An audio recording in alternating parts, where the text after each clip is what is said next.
Good morning, everyone. This is Jonas Bianchi. Thank you for watching this video. And I want to thank you, the AOF and AAO, for providing support for my career development. So I have the 2024 Orthodontic Faculty Development Fellowship, and the title of my project is Orthodontic versus Orthodontic Treatment, a comparative study of AI in clinical diagnosis. I also want to thank you, my mentors on this project, Dr. Hisu O, Dr. Lucia Sevidanis, and Dr. Joro Park, which they provide support and guide me in my educational, teaching, and research goals. So thank you very much.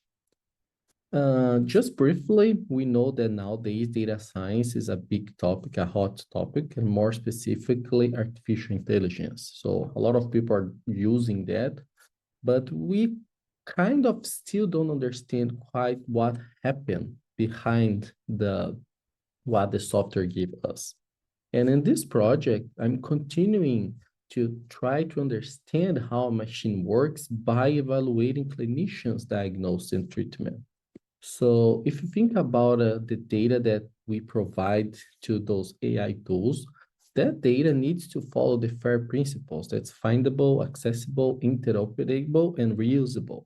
So data needs to follow those simple rules so we can have a better organization of not only data, but also all the approach that researchers and clinicians are doing. And I used to joke that data is the new oil, and it's been for a while. Companies have been using the data for their own profit, but now it's getting more popular because AI tools is getting more popular. And that's why we are hearing so much AI in healthcare and education and so on. So if you think about orthodontic surgery, and this project specifically trying to understand that, patient, they can go throughout two routes, a conventional patient. It can go to surgery or conventional orthodontic. So you can do either camouflage treatment or you can do a surgery on this patient. And that's depend on a lot of factors, but mainly the discrepancy of soft tissue. So if you have a large discrepancy, usually that patient will require surgery. If you don't have, you might want to camouflage this patient. But can a machine does this work? So that's what we reply with the previous grant. We run an analysis in about 920 patients, as we can see here, and we extract information from those patients. So we have a lot of cephalometric values. We did tracing for those patients. And then we train a machine learning approach, actually 10 different approaches, machine learning approaches, to try to predict the need for treatment. That's what was done here in blue. And now we are looking to see two orthodontists and two oral maxillofacial surgeons. How are they agreement compared to these machine learned tools? We as humans, we are better than the machine or we are worse? How we compare to them? And that's the main objective of this part of the research. So for the part that was already done, we train a machine learn, as I show here in this picture. So very basically talk about machine learning. Imagine you have a dog and a cat. And then your machine learning will extract features. In this case here, is extracting the shape of the ears, is extracting angles, extracting the distance between the eyes, and so on. In our case, we're extracting variables, so SNA, SNB, mandibular plane, and so on. And our input is X-rays. And then the machine learning will learn with those tools, with those features, and then will give us output. Is that a surgical patient? Is that a conventional orthodontist patient? Or is that a dog? Is that a cat? If you do an analogy, right? So this is just some details of the training with 920 subjects. And was basically the result for our machine learning for class 2 and class 3 patients, about 0.8 accuracy we had in those cases.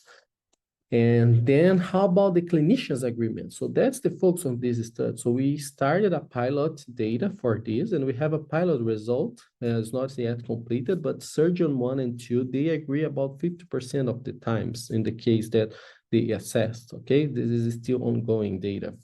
Ortho 1 and orthodontist 2, they agree about 70%. And if you put all together, they agree about 30-40%. So I would say that number, we need to see why we have a low agreement. Is that bias behind our human brain, or we are better than the machine, so we can make different analysis and evaluations on our mind? which the machine cannot do it because machine will look only the numbers, the variables that we give to it. And we as humans, we use our prior knowledge, right? Machine learning models, they can have bias as well, and that's depending on how they were trained, which the data they were trained. That's why it's nice having a different data for training our machine learning models, but this is a talk for another time. So I just wanted to briefly explain what's the goal of the current research and award. So we'll look how the clinicians, they agree with each other, and then we try to understand why we have difference. So thank you so very much for all my mentors that helped me so far, colleagues. Here, they're just a photo of few, but there's a big team that helped me all the time with this. And yes, thank you so very much for watching this video. And again, AOF supporting my career as faculty is being primordial. I'm able to participate in research. I'm able to participate in conference. I'm able to teach students. I'm able to be better at the clinic as well, because now I'm implementing a curriculum which we have AI tools for the residents as well. So they can start understanding better those type of decisions that AI model does.